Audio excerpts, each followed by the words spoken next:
And it happened in other parts of Europe as well. And a new system came in. And this new system we now call capitalism. It's the one we still have.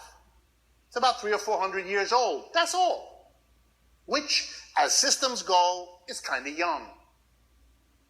Been around a while. How does it work? Well, it's different from slavery because we don't allow people to own one another. And it's different from serfdom because we don't say if you're born over here to a serf, that's it, you're a serf too. We allow much more, this is very big, individual liberty and mobility. No matter who you're born to, I mean, do what you can. And here's how that system works. Everybody looks for what he or she is going to do. Those of you that are young are in that process now. Where am I going to go to school? What am I going to study? What course am I going to take? Who am I going to study? What credential, what mechanism to find a place in the division of labor? What am I going to do? Some of you worry a lot about it. You even pay people to advise you how to do it. You go to an institution that promises you that if you go there and you do real well, and you take the exams and you get the course credit and you get the degree, then you'll get a job. That's not happening anymore, but many of you haven't figured that out yet, and the hope of the system is you never will. But the smarter ones among you have already noticed, and the rest of you will find out soon enough. We're going to come back to that in a few minutes. How does this capitalist system work? It's interesting. Here's how it works. The vast mass of people, here we go now, look for a job, which, by the way, they take as axiomatic, as the way life is. Even though, in fact, if you follow what I've said, that's not been the way life is at all. The child of a slave knew exactly what he or she was going to do, didn't need a school, didn't need an advisor, they were going to be a slave too, likely to the same master, or the children of the master. The serf knew where he or she would be, what their lives would be like. No confusion there. No anguished adolescence trying to figure out what I'm going to do with myself. No problem. Capitalism brings you that dilemma because it's kind of open-ended. So you go around looking for a job. Now let's look at that for a minute. When you look for a job, you're actually looking for someone to do something to, with, for, or at you. I'll leave it to you to decide which preposition to use. You look for a boss. You look for someone to do something remarkable with you, to hire you, to engage you, to employ you. A serf never did that. A slave never did that. People who got together collectively did it. Nobody hired anybody else for the vast majority of the history of the human race. That is a very peculiar arrangement. And here's how it goes. You go to an employer, you say, here I am. I just graduated from MIT. Look at how white my teeth are. Please give me a job. I am very good at whatever. And you hope the employer will do that. That's why you went there. You're having an interview. And you have a conversation. And you talk about the work you will be expected to do, the work you would like to do, all of that bullshit. And then you come to the key moment. How much am I going to get paid? Because you need the money. Why? Because you need to buy a lot of things in order to avoid painful death. Food you need. You don't grow that yourself. Other than the little pot with the 4 arugula plants, you don't have much, right? So you need food, you need, underpants because it's polite, and all the rest of the things you need. And you don't make those yourselves, most of you, so you need money to acquire them. And the job you're going to get is going to give you the money to buy the things that will allow you to survive at least and have a pleasant life, maybe, if you're lucky, at best. So you enter into that key part of the conversation. How much, dear Mr. or Ms. Employer, are you going to give me? And this is a very interesting moment. And let's say you agree on something. Let's say you agree to be paid $20 an hour, or an annual salary that works out to $20 an hour, or 30, or it doesn't make any difference, but let's stay with 20. It's a nice round number. So the employer agrees to pay you $20 an hour. And you must agree in return to do a number of things. That's how this system works. Number one, you agree to come 9 to 5, Monday to Friday. You have to come. You have to be reasonably well dressed. You have to be able to apply your brains and muscle. And you have to be willing to do what you're told to do with whatever the raw materials are there for you to work on and whatever tools and equipment are there for you to work with. And one more thing, really crucial. At the end of the 8 hours, typically, that you've used your brains and muscles in the way you've been told to, on the raw materials you've been given, you will have transformed those raw materials. Remember what I said at the beginning. Something provided by nature, you will have worked up into something else. Whatever the product is that your employer produces, a good or a service, whichever. And here comes the crucial thing. At the end of the day, that your work is embedded, embodied in the finished product that you've been told to produce, you must go home and leave the product of your work there. You made it, but you don't get it. And if you take a little of it home with you, the employer calls those men in blue uniforms and they come to your house and they hurt you to help you understand, no. You make this stuff, then you go home.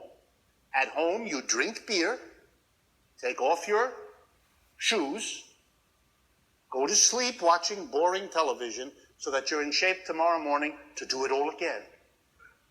Okay? The employer takes the fruits of your labor, and the employer decides what to do with it. Now, the most important point of all. The only way, the only time, the only circumstance on which an employer will ever give you $20 an hour, or 30 or 60 or 100, don't make any difference. One condition has to be met. During that hour that the employer pays you X worth of money, your labor has to produce for the employer more than X worth of extra stuff for him to sell. Why? Because otherwise there's nothing in it for him. If he pays you $20 an hour, and your hour's worth of work produces another $20 worth of whatever the product of that company is, which he sells for $20, what's he got? He sold for $20, used the money to pay you, he's got squat. And much as he likes you and his fellow man and woman, it's not going to happen. So there's one condition in capitalism under which you will get a job. You will have to produce more for your employer than the employer pays you. So for those of you that have been saying to one another, I'm not going to work for anybody who doesn't pay me what I'm worth, you don't understand this system. That's not going to happen. You're in the wrong country at the wrong time historically.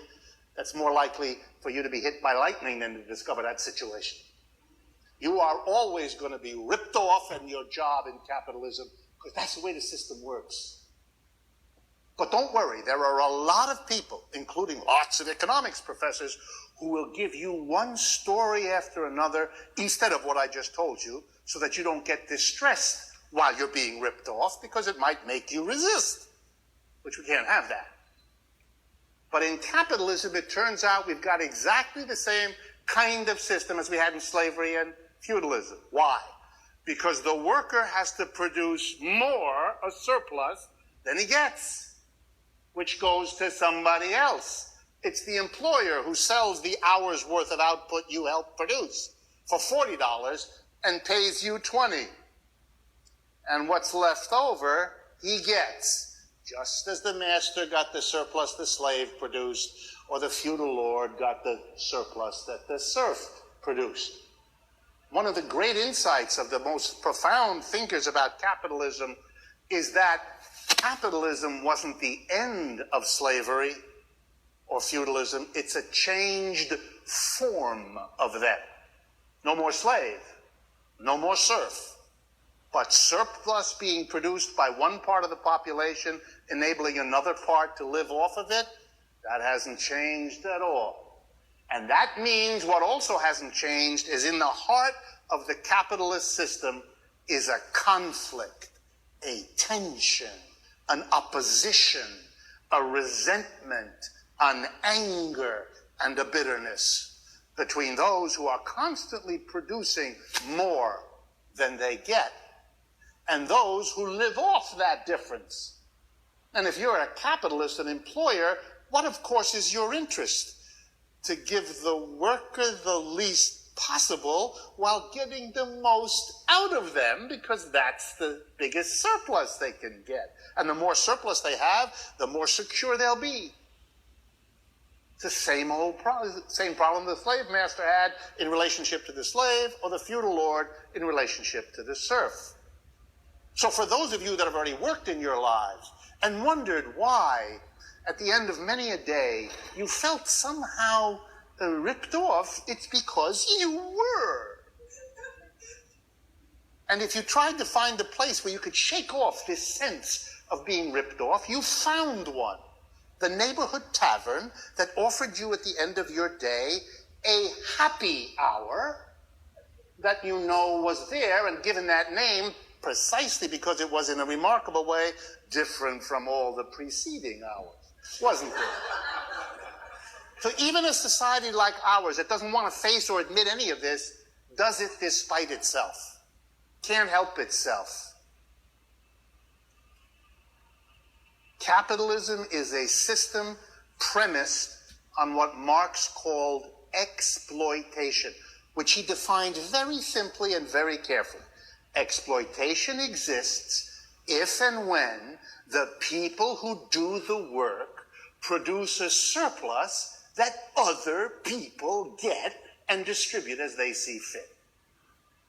That's why slavery is one kind of exploitation, feudalism is another, and capitalism is a third. They were paid well.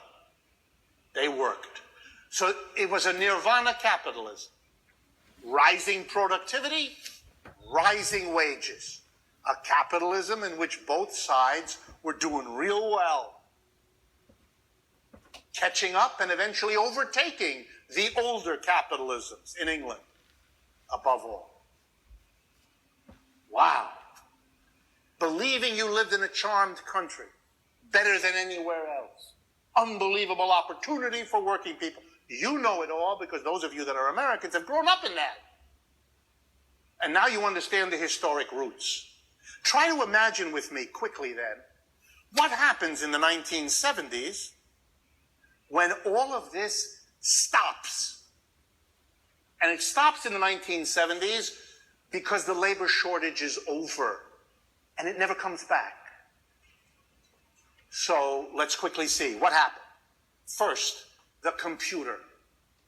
The computer, an important modern invention, replaces huge numbers of people.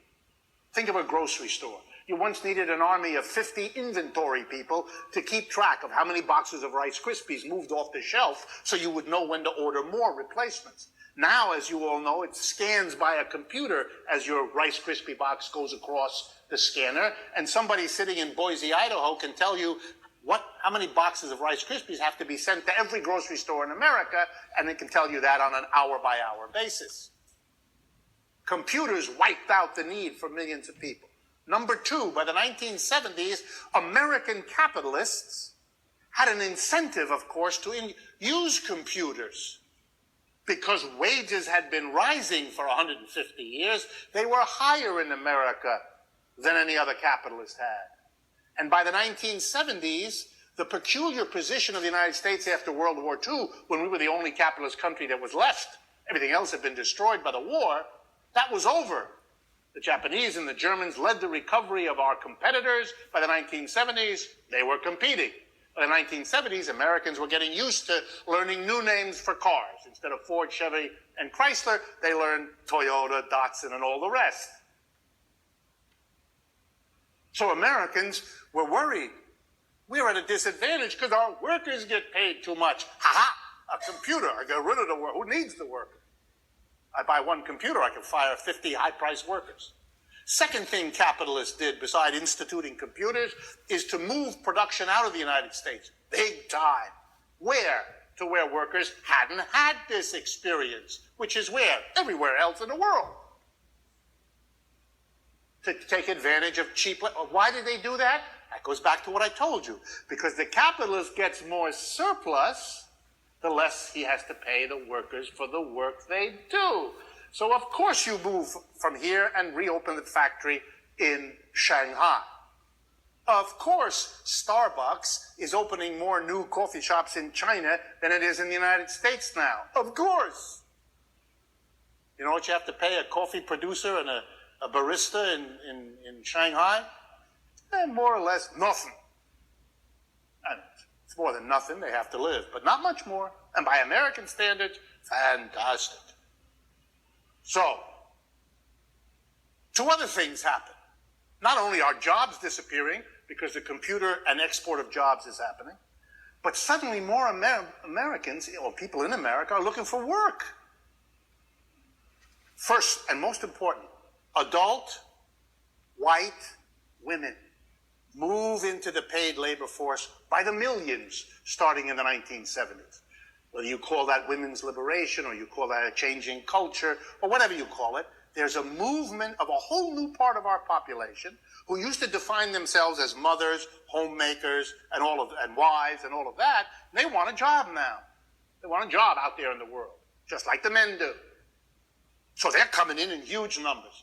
And finally, we have yet another wave of immigration for a whole host of reasons, but not from Europe this time, mostly from Latin America.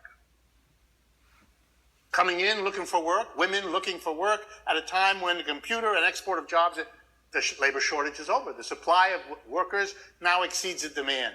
And what does every capitalist do, whether or not he's ever gone to a business school? He realizes, I don't have to raise wages anymore, ever. I got loads of people who want a job and can't find one. If any of my workers complain that I've stopped raising wages, I say to them, have a nice day. There's 400 people out there who would take your job tomorrow. So be real quiet, and I won't slam the door on you. And you know something? Most employers don't have to tell that to workers. They already figured it out. Those of you, and this, I promise this really is the last point, other than what comes up in the conversation. For those of you that are skeptical, who are scratching your heads and saying, you really want a janitor to be part of a decision? You need a manager for that. A skilled manager. I have taught in business schools. Those of you who have not had a chance to go to a business school have missed exactly nothing. Business schools, MBAs, that's not about teaching you anything all that useful. If you talk to a corporation, they'll tell you, the minute we get a new MBA, we have to train that person into what they do, because I don't know what goes on in the MBA. That's a standard joke. I don't know what goes on over there, but, well, I'll explain to you. There aren't enough jobs. See, there are not enough jobs for managers. Way too many of you want to be a manager, and there aren't enough. We could have a society that says that to you. We're very sorry. You'd love to be that. Screw you. But this is likely to get you upset. Upset at a system that encourages you to study and learn in order to get this job, which we then say we're not going to. It's like telling the dog to jump for the biscuit and raising the biscuit each time the dog jumps higher. At a certain point, the dog is going to bite you. And this happens with people, too. So we have to come up with a way to distribute too few jobs to all the people who want them, who are qualified to do them, who would be passionate about. We have to figure out a way that they won't get angry at the system which has failed to provide them with a job. Solution? Meritocracy. School. University. We are going to make sure that we're going to grade. I'm asked as a professor all my life to grade my students. You are an A. You are a B minus. You are a D. What's that for? I don't know enough about the student to give them a grade. I've had to in my classroom for a few weeks. This is ridiculous. And it's offensive. So why do we do it? Because we have to make sure that the employer can give the job to the one with an A. Why? Because the ones with B's and C's will then blame themselves for not getting the job rather than the system that has failed to provide them with work. It's a political issue. We want to make sure that those of you who aren't going to get a job because this system has no job for you are instead angry at yourself and will bury yourself in a happy hour because you're so upset. That's all it's about. The reality is, it's one of the many mechanisms that takes a failed system and transforms the failure, not of the system, which we could change, but of something in you that's inadequate. It is a cruel form of torture. And those of you that suffer from it, and everyone in this room to some degree has this in their lives. And if you don't think so, you need to think about it some more. So now rejecting has not been rejected, by the way, by the New York Times, for example. For the New York Times, capitalism is free markets and free enterprise, and socialism, communism is government markets and planning. They live in a definition that the people they use it for have rejected for 20 years. That's what happens if you have a repression of a discourse in a society the way we have had. They're really behind the times. Why? Because where socialists are going now is saying, wait a minute, what did Karl Marx focus on if he didn't focus on planning? There is no argument in Marx about planning. No sustained argument ever. There's no sustained argument about public versus private enterprise either. Wow, so the things that were picked up by Marxists and socialists are not things that Marx himself focused on. What did old Marx focus on? And might it give us a clue about another way to interpret socialism? The answer is, yeah, he focused someplace else, and yeah, it gives us a clue, and I'm going to tell you what it is. What Marx focuses on is the process of production, what goes on inside the enterprise, where you work, 9 to 5, 5 days a week, when you go to work. What goes on there? How do people interact there? That's what he was interested in. That's what the 3 volumes of Capital, which is what his great achievement, well, I mean, he wrote a lot of other things too, but that was his great achievement. That's what he was interested in. How does production work? And he was very critical of the capitalist way of producing, and he was clearly in favor of an alternative. Wow. That means that socialism is now going back to Marx, finding in him this discussion of the enterprise and redefining what socialism is. And I think it's worth your attention because it's going to be what socialism is for the rest of your lives. It's the socialism of the 21st century, which is different from the socialism of the 19th and 20th centuries. Here we go. The critique of Marx can best be shown, please folks, don't get worried. I am now going to do economic arithmetic. This is always a dangerous moment because there are certain folks who have been trained in a certain way, nobody's fault. If you start writing arithmetic on the board, their eyes glaze over, their brains go on vacation, and they get frightened. Don't. This is really very simple. Okay. In Marx's way of thinking, capitalism is easily represented in the following way of understanding what the process of production is. And because Marx is interested in human beings, and Marx is interested in how people relate to one another, because that's what he's concerned with, he's going to analyze what happens in production in terms of labor, of this activity people give themselves to when they go to work, and how they relate to one another as they go about transforming nature into chairs and software programs and haircuts and everything else. Okay? So we're going to start this way. Every act of production makes use of some kinds of tools, equipment, raw material, whatever. For example, let's use a chair as an example. If you're going to make a chair, you need some wood and some glue and maybe some nails and a hammer, and you get the idea. And all of those things that are used in production were made by human beings, labor, that's now available for us to use to make more things. Somebody did work a while ago to make the hammer, which I'm going to now use to make the chair. Somebody a while ago put together whatever needed to make the glue that I use and to cut the trees into the lumber that I use. And so we're going to use a simple EL, embodied labor. Every production makes use of embodied labor, labor that's embodied in some product that was done earlier that's now an input to what we're doing now. Basically, simple idea. Here comes another simple idea. With this embodied labor, labor embodied in all the tools, equipment, and raw material, production involves the addition of living labor, the worker, you, him, her, the people working. So we're going to call that living labor.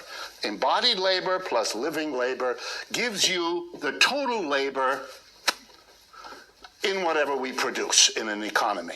It's real simple. Okay? You can say it in other words.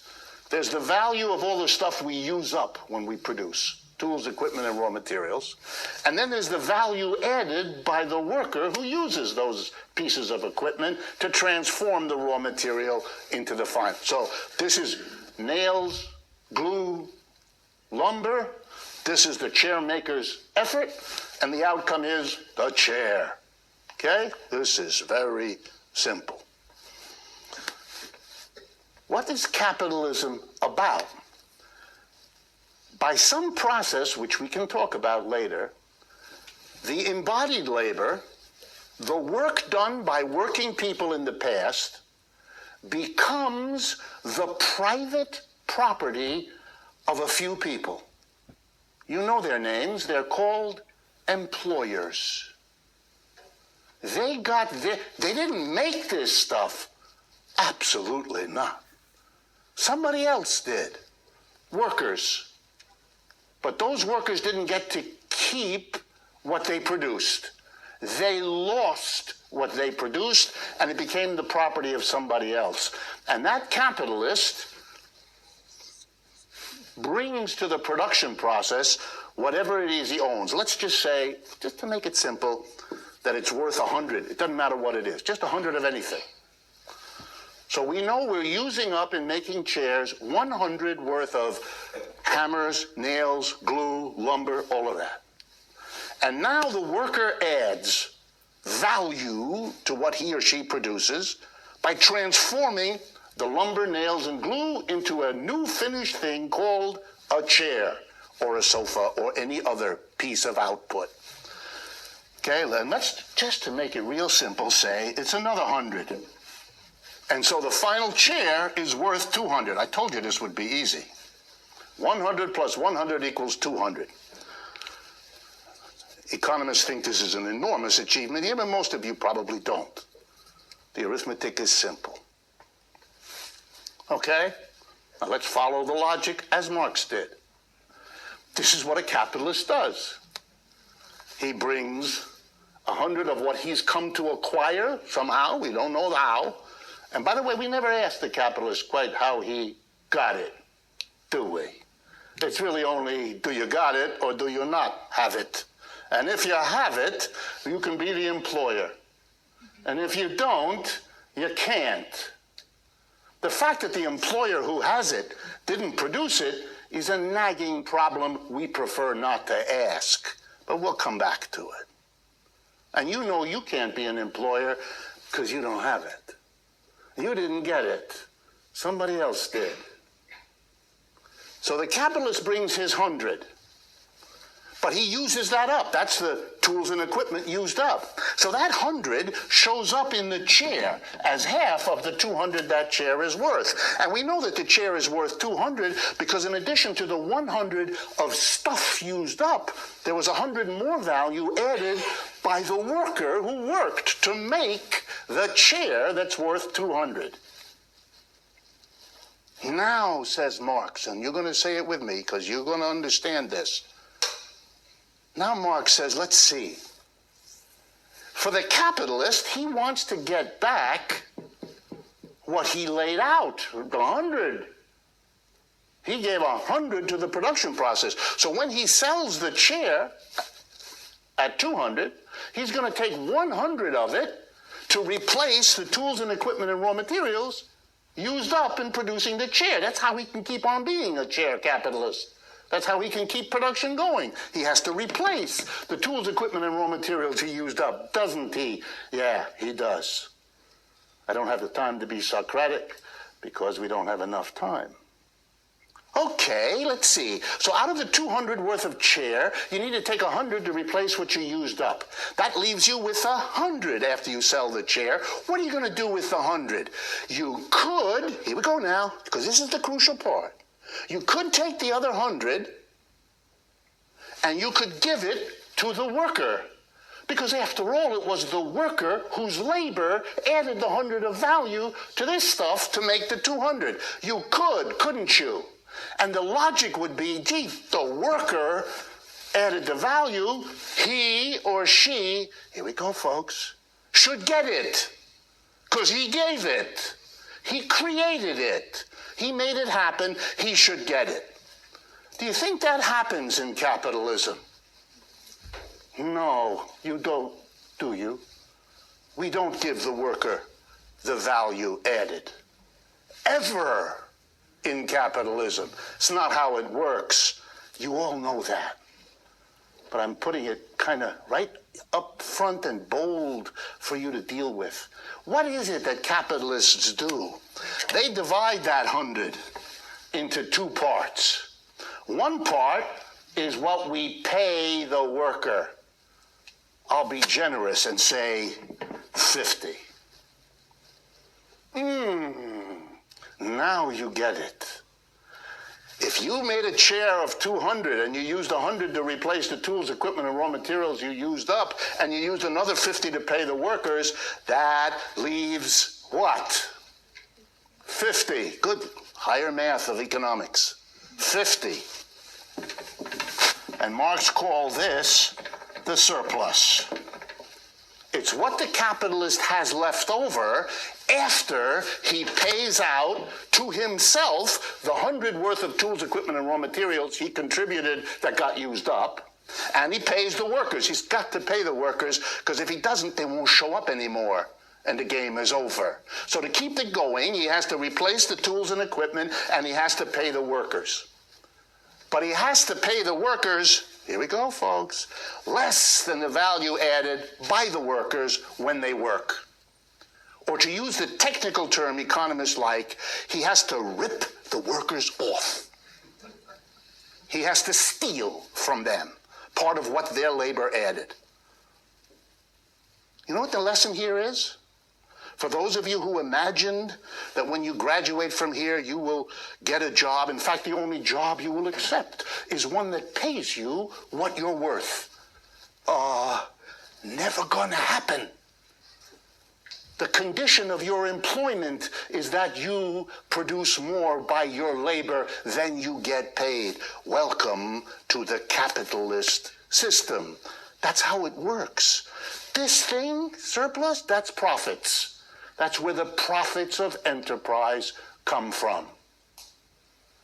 The best way to describe your work in a capitalist enterprise is not that the employer gives you a job. It's that you give your employer the surplus. The giver and the getter are in reversed order from what the language suggests. You are doing wonderful things for your employer, and they will keep you in that job exactly as long as you can keep producing a surplus adequate to what they need. Okay? That's step one. Volume 1 of Capital lays all that out. And for those of you who have never seen this before, no one has ever done this with you before, this simple took me 5 minutes. Now you get a taste of that repression that I talked to you about at the beginning. That's what happens in a society which is not allowed to think like this. So for some of you, maybe it's the first time. Let's continue. What does the capitalist do with the surplus? A lot of things. A lot of things. And they're very interesting, and they shape the economy. In order for the capitalist to survive, he's got to take this 50 that he appropriates from the worker who produced it, and he's got to make sure it's distributed in society to keep himself in office, to keep himself in the job, to keep the capitalist system going. He has to take steps to make sure that this stuff keeps on happening. He can't, as you might imagine, take the 50 of surplus and have a wonderful evening on the town, going to an expensive restaurant and a lovely piece of theater and then a trip to the Bahamas. He wouldn't be a capitalist very long. He's got to make sure that things are taken care of in this society. Let me give you an example.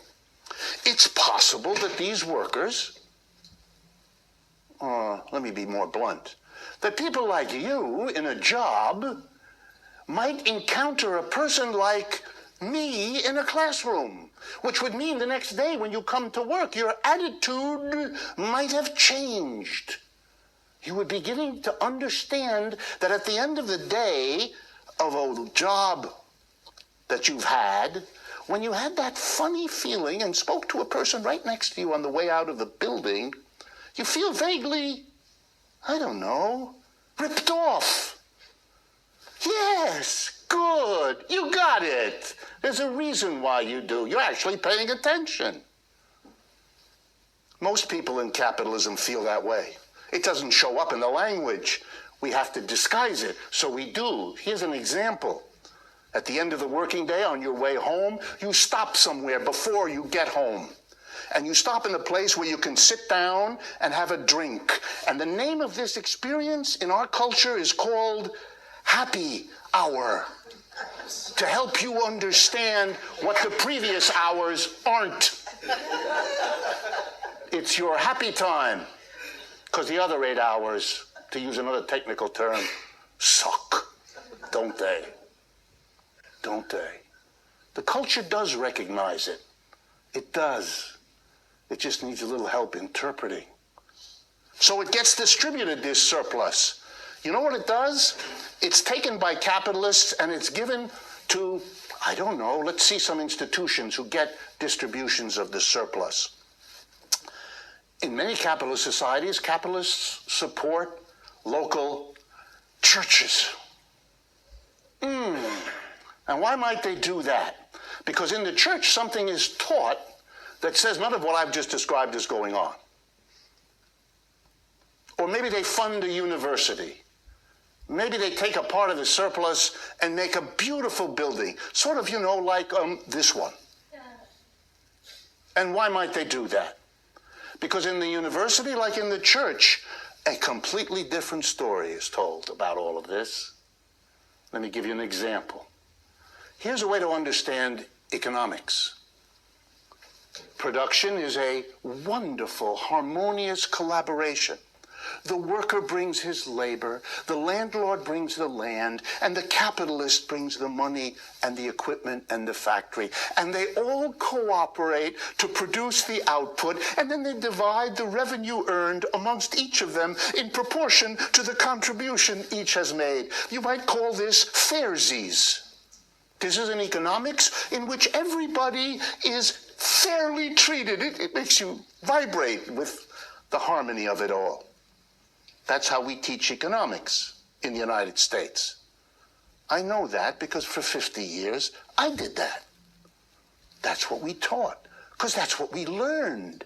And that's no accident, because that's a completely different story from this one. In that story, everybody gets in proportion to what they contribute. Fairsies. There's no surplus. There's no ripping off. You got nobody to be angry at. If you don't have more wealth than you would like, it's your own damn fault that you didn't contribute more. So how can you expect to get more? It's wonderfully comforting. It's like knowing that there's somebody up there who, despite everything else, really likes you, even though your best friend doesn't. Okay, it's very important. Here are some other things that have to happen. Suppose these workers, for one way or another, discover they don't like this arrangement. They might decide one day to come into work and say, you're a nice boss and all that, but we're not doing this anymore. You want us to work and add value of 100? We want the 100. Because we do it, we add the value, you give us the 100. And the employer says no, and things get kind of ugly. At that point, the employer has an option. Very interesting option. He can go and pick up the phone, and he can call a place in town. And he says, I'm getting scared, and very quickly something interesting happens. A truck or a van leaves an office downtown filled with people in dark blue uniforms who come right to your workplace with a big stick and beat up on these people to help them change their mind. It's called the police. And for the capitalist to do what he does and be what he is, he has to have that phone there.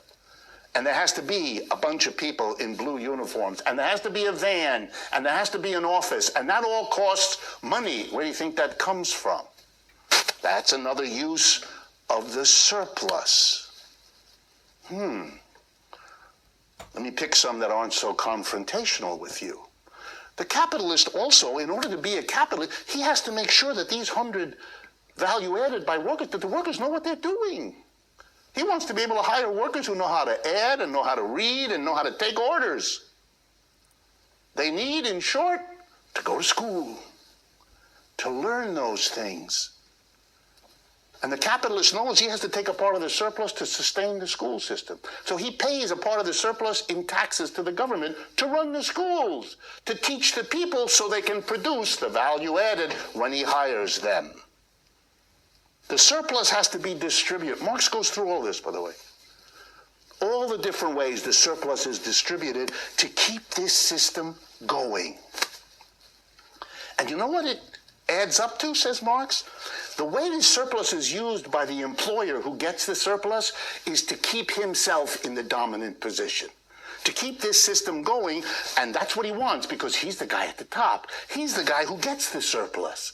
He's the guy who knows how to use it in such a way as to keep himself in the dominant position, which he's been doing a good job of for 200 years or so that we've had capitalism.